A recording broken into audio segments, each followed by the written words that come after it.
పెదనాన్న గారు కూడా డిప్యూటీ స్పీకర్గా డిప్యూటీ చేశారు. స్పీకర్ చేశారు. పేరేంటి సార్? ఏవి సూర్యనారాయణ రాజు. Okay okay. సూర్య రామారావు గారికి అత్యంత సన్నిహితుల్లో ఆయన ఒక ఆయన. అంటే ఇప్పుడు ఇండస్ట్రీకి సంబంధించిన కృష్ణరాజు గారు కూడా అదే జిల్లాకి సంబంధించినవారు, మీకు దగ్గర రిలేటివ్స్? వెస్ట్ గోదావరి అండి, కృష్ణరాజు గారిది వెస్ట్ గోదావరి. ఓకే. మీకు ఏమైనా బంధువుల వాళ్ళు? బంధువులు మరి తెలియదండి, రాంగ్ రిలేషన్. అంటే పాలిటిక్స్లో కూడా మీ ఫ్యామిలీలో వాళ్ళ ఫ్యామిలీలో ఇద్దరు ఉన్నారు. ఏవి సూర్యనారాయణ గారు నేను పేరు విన్నాను అయితే. అవును అవును అవునవును, అందుకని. సో ఎంతో ఇప్పుడు టాప్ డైరెక్టర్లో ఉన్న వాళ్ళు కూడా, శ్రీను వైట్ల గారు కూడా మీ రూమ్మేట్ అని కూడా నేను విన్నాను, సుబ్బరాజ్ గారు. శ్రీను వైట్ల నా రూమ్మేట్ అండి. అంటే శ్రీను వైట్ల ఫస్ట్ టైం మెడ్రాస్ నుంచి వచ్చినప్పుడు నేను దివ్యశక్తి అపార్ట్మెంట్లో ఉండేవాడిని, అమీర్పేట 101 నా ఫ్లాట్ నెంబరు. అండ్ నేనే, నా దాంట్లో కుక్ అందరూ ఉండేవారు. ఫస్ట్ టైం వచ్చినప్పుడు ఎవరో తీసుకొచ్చారు, మీ రూమ్లో ఉంటాడండి అంటే ఓకే ఉండమని అన్నాను. మేబీ నాకు తెలుసుండి సంవత్సరాలు ఉన్నాండి అప్పుడు. తన పని తను చేసుకునేవాడు. అంటే నేను ఎప్పుడు కూడా ఎవరిలో దాంట్లో ఇన్వాల్వ్ అవ్వను, తన పని నా పని నేను చేసుకున్నాను. అప్పుడు నాకు యాక్సిడెంట్ అయిపోయి నేను వెళ్ళిపోయాను అనమాట. ఆ తర్వాత మేబీ తనకి నాకు కూడా ఒకసారి 2 సార్లు ఎప్పుడో ఒక్కసారి అమీర్పేటలో కనపడి మీరు నాకు రూమ్ ఇచ్చారు, బాగా గుర్తుంది నాకు అని అన్నాడు. అంతేగాని నేను నా పర్సనల్గా కూడా తను ఎప్పుడు నేను కలలేదు. ఇండస్ట్రీకి వచ్చిన తర్వాత మీ అన్ని డిపార్ట్మెంట్స్ నాకు తెలిసినంత వరకు ఎవరు కష్టపడి ఉండరు తిరిగి. ఎందుకంటే ఇండస్ట్రీలోకి వచ్చిన తర్వాత సక్సెస్ అవ్వడం చాలా తక్కువ మందికే జరుగుతుంది. ఒక ఫీల్డ్ సక్సెస్ అవ్వకపోతే ఇంకొక ఫీల్డ్కి అలా చేంజ్ అవుతూ ఉంటారు. అలా మీరు యాక్టింగ్ సైడ్ వెళ్ళారు, డైరెక్షన్ సైడ్ వెళ్ళారు, ఫోటోగ్రఫీ సైడ్ కూడా వెళ్ళారు. ఫోటోగ్రఫీలో కూడా ఆ రోజుల్లోనే దాదాపు 40 లక్షల రూపాయలు ఖర్చు పెట్టి మీరు ఇక్కడ స్టూడియో పెట్టడం జరిగింది. దాంట్లో మీరు హీరోస్కి కూడా ఫోటోగ్రఫీ చేశారు కదా సార్. అల్లు అర్జున్ గారికి కూడా చేశారు ఫస్ట్ మూవీకి. ఆయన కూడా మళ్ళీ మార్నింగ్ వచ్చి ఫోటోగ్రఫీ ఎలా ఉంది కూడా వచ్చి మిమ్మల్ని అడగటం ఎలా ఉంది సార్ ఆ బ్యాక్ డేస్ అన్నీ చూసుకుంటే? డెఫినెట్గా అండి. అంటే లైఫ్లో ప్రతి ఒక్కరికి ఎక్స్పీరియన్స్ మెమరీస్ అండి. ఎందుకంటే నాకు ఇప్పుడు క్రియేటివ్ ఫీల్డ్ అంటే ఇష్టం, నాకు వేరే ఫీల్డ్ అంటే ఇష్టం లేదు. అంటే నాకు బేసికల్గా నా మెయిన్ కాన్సన్ట్రేషన్ యాక్టర్ అవుదామని వచ్చి ఇక్కడ ఎన్నో ఓడిదోకలు ఎదుర్కొని, అంటే మళ్ళీ యాక్సిడెంట్ అయిపోయి, మళ్ళీ ఊర్లో వెళ్ళిపోయి, మళ్ళీ వస్తే లావ్ అయిపోయావు, మన ఫీల్డ్కి పనికిరావు అంటే, మళ్ళీ నాకు ఫోటోగ్రఫీ అంటే ఫస్ట్ నుంచి ఇష్టం అండి. ఎందుకంటే నేను జగన్ గారి దగ్గర డైరెక్షన్ డిపార్ట్మెంట్ జాయిన్ అవుదాం అనుకున్నాను ఆ టైంలో. మేబీ ఆయనకి శ్రావణి సుబ్రహ్మణ్యంకు ముందు బాచి సినిమా ఫ్లాప్ అవ్వటం, ఆ తర్వాత ఆయనకి గ్యాప్ రావటం. అప్పుడు నేను మళ్ళీ ఆయన చెప్పి ఫోటోగ్రాఫర్గా బాంబే వెళ్ళిపోయాను. బాంబే వెళ్ళి నేర్చుకున్నాను. బాంబేలో ఇండియాలో మంచి బెస్ట్ ఫోటోగ్రాఫర్ దగ్గర నేర్చుకుని హైదరాబాద్ వచ్చి స్టూడియో, అప్పుడు ఇంకా ఫోటోగ్రఫీ స్టార్ట్ అవ్వాలి 98, 99 ఇప్పుడు. అంటే ఫోటోగ్రఫీ అంటే బాగా మేబీ చాలామందికి అవేర్నెస్ వచ్చి చాలామంది వచ్చారు. ఈరోజు నేనున్నప్పుడు ఆ రోజుల్లో నేను పెట్టిన స్టూడియో కానీ ఎవరు పెట్టలేదు. ది ఫేసెస్ అనే స్టూడియో పెట్టి మళ్ళీ పూరి జగన్నాథ్తో ఓపెన్ చేయించడం జరిగింది. ఆ టైంలో నేను 1-2 ఇయర్స్ నాకు బోర్డు కూడా పెట్టలేదు. నాకు ఏంటంటే నాకు ఫస్ట్ నుంచి కూడా మనం ఏమైనా చేస్తే మన క్రెడిబిలిటీ బట్టి జనం రావాలి, మన పబ్లిసిటీ బట్టి రాకూడదు అనేది నా మెయిన్ కాన్సెప్ట్. ఆ కాన్సెప్ట్లో 2-3 ఏళ్ళకి చాలా నష్టపోయిన తర్వాత ఒక పెద్ద స్లోగన్ ఉంటుంది, ఇది great artist but not a business man అన్నట్టు. మేబీ నేను మంచి ఫోటోగ్రాఫర్గా కానీ మంచి బిజినెస్ మ్యాన్ కాదని తెలిసింది. ఇంకెప్పుడు బిజినెస్లో చేయకూడదు, మనకి సూట్ అవ్వవు. అంటే క్రియేటివ్ ఫీల్డ్ మీద ఆలోచించే వాళ్ళకి మేబీ బిజినెస్ సైడ్ కొంతమందికి, నాకు డెఫినెట్గా బిజినెస్ ఇప్పుడు ఈరోజు కూడా ఐడియా లేదు బిజినెస్ అంటే ఏంటి, అది ఎలా చేయాలి అనేది కూడా ఇప్పుడు చెయ్యను కూడా. మేబీ ఆ రకంగా నష్టపోవడం జరిగింది. ఆ తర్వాత అది ఉంటుండగానే ఒక చేపిట్ నిచ్చేని ఒక షార్ట్ ఫిల్మ్ చేయటం, అందులో నన్ను చూసి ప్రియదర్శిని రామ్ గారు మనోడు అనే ఒక సినిమాలు నాకు ఒక ఆఫర్ ఇవ్వటం, అలాగా అనుకోకుండా తర్వాత హ్యాపీ డేస్లో ఒక చిన్న క్యారెక్టర్ చేయటం, మేబీ సాయి కిరణ్ అడివి చూసి నాకు వినాయకుడు అనే సినిమా ఆఫర్ ఇవ్వటం, ఇవన్నీ ఏంటంటే మేబీ మనకి రాసి పెట్టుంటే డెస్టినీ అని అనుకుంటాను. మేబీ డెస్టినీ మన ఎన్ని కష్టాలు. డైరెక్షన్ డిపార్ట్మెంటు రసూల్ గారి దగ్గర చేశాను, భగీరథ సినిమాకి చాలా చేశాను. ఎందుకంటే స్ట్రగుల్ అండి. ఇప్పుడు స్ట్రగుల్లో ఇప్పుడంటే పర్వాలేదు, చాలా అవకాశాలు ఉన్నాయి. ఎందుకంటే చాలా యూట్యూబ్ ఛానల్ కానీ ఒక ఆర్టిస్ట్ కానీ లేకపోతే మేబీ చాలామందికి క్రియేటివ్ పీపుల్కి దే లాట్ ఆఫ్ ఆపర్చునిటీస్. మేము చేసే ఆ 98, 99లో మాకు అంత ఆపర్చునిటీస్ లేవు. అప్పుడు వేరే అవకాశాలు లేవు.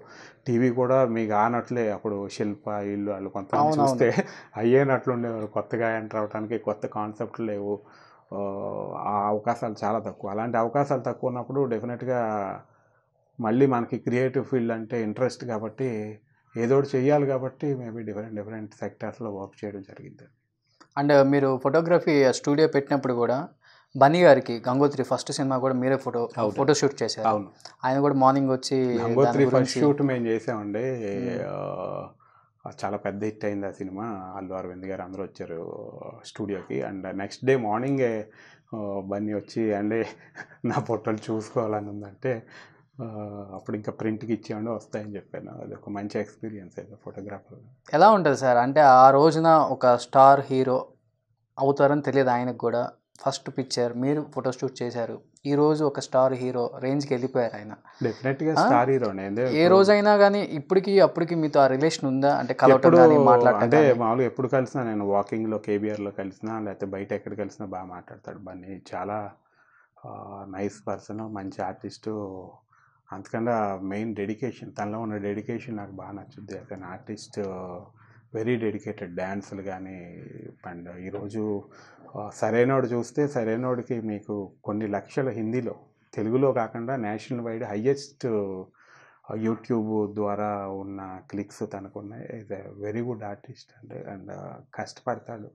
దాని బట్టే చాలామంది మేబీ చూస్తే కొత్త కొత్త ఆర్టిస్టులు కూడా ఇలా బన్నీ లాంటి వాళ్ళు చూసి నేర్చుకోవాలి. ఎందుకంటే ఎంత ఉన్నా సరే మళ్ళీ కష్టపడటం అనేది తిరిగి తను డిఫరెంట్గా స్టైలింగ్ కానీ, ప్రతి సినిమాకి డిఫరెంట్ లుక్స్ కానీ తీసుకోవడం, డిఫరెంట్ స్క్రిప్ట్స్ చేయటం, డెఫినెట్గా is a very good artist. Star హీరోలతో వర్క్ చేయటం ప్రతి ఒక్కరి డ్రీమ్ సార్. కానీ ఒక్కసారిగా ఒక్క సినిమాతో ఇంటర్నేషనల్ స్టార్ అయ్యారు ప్రభాస్.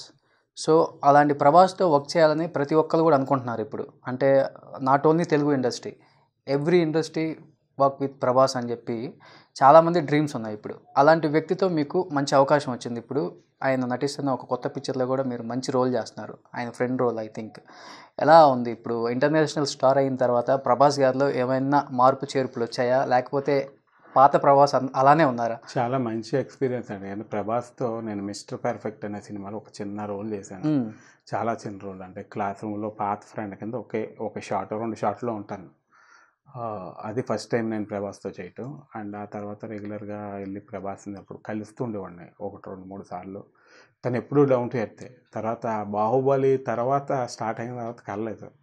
ఎందుకంటే బోల్డ్ మంది జనాలు, పెద్ద సెట్లు. ఇంకా మనం లాస్ట్ టైం నేను కలిసింది మిర్చి సినిమా షూటింగ్లో. లాస్ట్ టైం ఒక్కసారి షూటింగ్కి వెళ్ళి ఒక్కసారి కలిసి రావటం, హలో అంటే హలో చెప్పేసి రావడం జరిగింది. ఓకే. ఆ తర్వాత కలలేదు. అండ్ బాహుబలి తర్వాత తను కూడా పెద్ద స్టార్ అయిపోయాడు, ఇంటర్నేషనల్ స్టార్.